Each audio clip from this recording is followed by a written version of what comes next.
A couple months back at the Coachella Festival, a band called Kneecap performed, and above them on the big, huge jumbotron above their head, while they were performing, they had it in lights: "Fuck Israel, free Palestine." And it pissed off a lot of people. Not anybody at the Coachella Festival, actually. It got a lot of huge cheers and crowd from the crowd, because it is a sentiment that I'd say probably 75% of America agrees with. The IDF and Israel are doing a genocide, and it's right in front of our faces, and we all see it, even though our politicians are screaming and yelling to tell us to shut the fuck up and ignore it and pretend like it's not happening. Same thing is going on in the BBC. I'm sorry, same thing is going on in the UK, and their leadership is basically doing the same thing. And Keir Starmer, the Prime Minister of the UK, was really pissed off, and they went after this band called Kneecap over it, and it caused a big old hullabaloo, darling. It was a quite a kerfuffle. And just so you know, the derivation of the name Kneecap comes from the Troubles during the late '80s, early '90s. Ireland and Great Britain were doing a lot of fighting, and the IRA, what they would used to do were people, Irish people who were collaborators with the UK, they would shoot them in the kneecap. So that's where they get their name from. And Ireland is notorious, after being so occupied for hundreds and hundreds and hundreds of years by the Brits, and all the way up until the Troubles in the 90s, the Ireland has got a lot of empathy for what's happening in Gaza due to what they have gone through in the past. And this band Kneecap has become quite popular. Whether it's because of their music or their politics or the combination of the two. But the UK went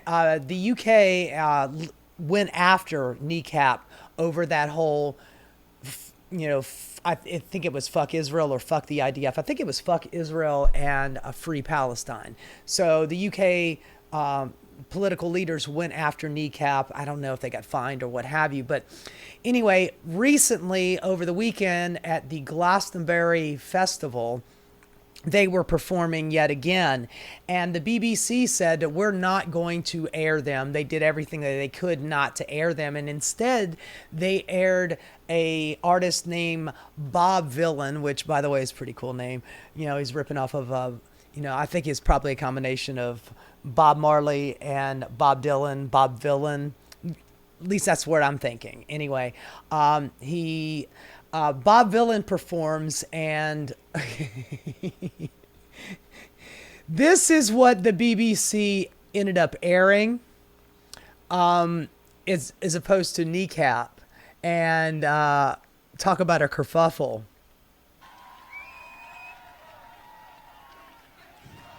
Free, free, free, free, free, free. Alright, but have you heard this one though? Death, death to the IDF, death, death to the IDF, death, death to the IDF, death, death to the IDF, death. Look at all them white people, man. Look at all them white people. That is a shit fuck metric ton of white folk out there waving Palestinian flags. And, I guess just a little bit of sun on some English skin, and they just lose their mind, I guess. Death to the IDF. Hell yeah, from the river to the sea, Palestine must be, will be, inshallah, it will be free. By the way, just take a look. Right there. That is the BBC logo right there. So all of the work that they did to make sure that Kneecap did not get to air on the BBC, bam, there you go. Even more hardcore than what I'm just laughing at the irony of it. It's like, no, we will never ever show those ingrate Irishmen ever again. They're awful. They're horrible people, and we need to make sure that they get punished and never ever ever make it on the air of the BBC. Now let's try this gentleman named Bob Vylan, and let's see what he has to say. So, hearing him yell death to the IDF, and the entire crowd is chanting along with it. Oh my God, that is absolutely just chef's kiss. Anyway, this is a show in the UK. Sky News is kind of the equivalent of Fox News here in America. So it's a very conservative news site, Sky News, I believe, if I'm not mistaken. It is, they have the same owner. Why am I drawing a blank on his name? The guy that owns Fox News. Old fuck. Anyway, he owns Sky News as well. And this is a show called Sunday Morning with Trevor Phillips. Trevor. They're all named Trevor. Anyway, he's asking his host about that concert that ended up getting aired on BBC, and this is what they have to say. And it's kind of surprising. And not, in fact, just offensive opinions. Well, in fact, Steve, the Israeli embassy this morning, in their statement, suggests that what was being said from the state was incitement. What did you make of it? Look, you don't watch Glastonbury for nuance on a nightmarishly complex political international situation. And I think what you saw from the audience, I mean, these people, these rock stars, they're not kind of political leaders. Rock stars are probably not political leaders, okay, but generally speaking, rock stars have been in the political zeitgeist for a long time. When I hear Republicans say, just shut up and sing, it doesn't make me, it used to make me mad. Now it makes me kind of just like, Jesus Christ, you're just an old fuck. Really, seriously. I mean, U2, hugely political band, massive band, huge reach into public, have so many huge, amazing hits. You know, Bono and The Edge, you know, they put out, they wrote some bangers. And they were epically political, very, very political. Bob Marley, very political. You know, I mean, I could think about like rock bands like Pearl Jam going up against the monopoly that is Ticketmaster. You know, I remember the same kind of thing with the Grateful Dead back in their day, going up against the corporate machine. Musicians are on the cutting edge when it comes to government fuckery and war. And I mean, the Police, Sting, they used to write about some real serious political shit in their day. So maybe they're not political leaders, but they definitely have political beliefs that drive them. And hell, man, I mean, I'm not patting myself on the back here, but I've written songs that have a lot of politics in them because it affects me. And I write about the things that are in my life that affect me. So, yeah, maybe we're not political leaders, but we definitely have political opinions.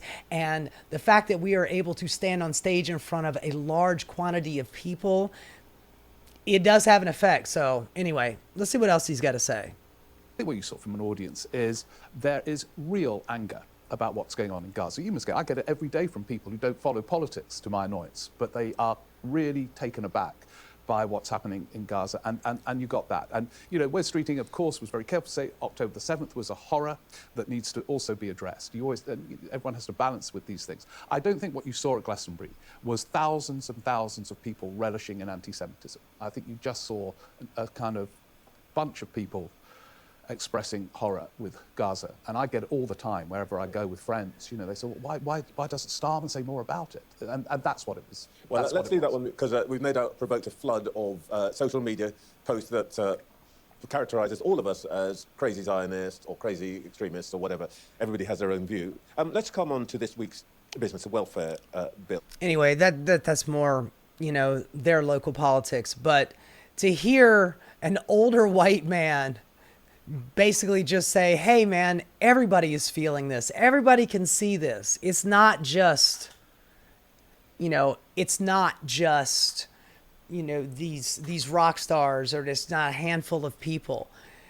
The majority of people who are paying attention to what's happening in Gaza when it comes to what the IDF and the Likud party and Bibi Netanyahu are doing. By the way, Bibi Netanyahu was like 1 or 2 votes away from getting voted out, and then all of a sudden he starts bombing Iran, and then his approval rating goes through the roof yet again from the people of Israel, and yet again he does not get voted out of office. It's almost like he's doing all of this dastardly stuff to make sure he doesn't get in trouble for all the corruption that he's done, because that was the reason why they were going to vote him out, because he is a corrupt motherfucker.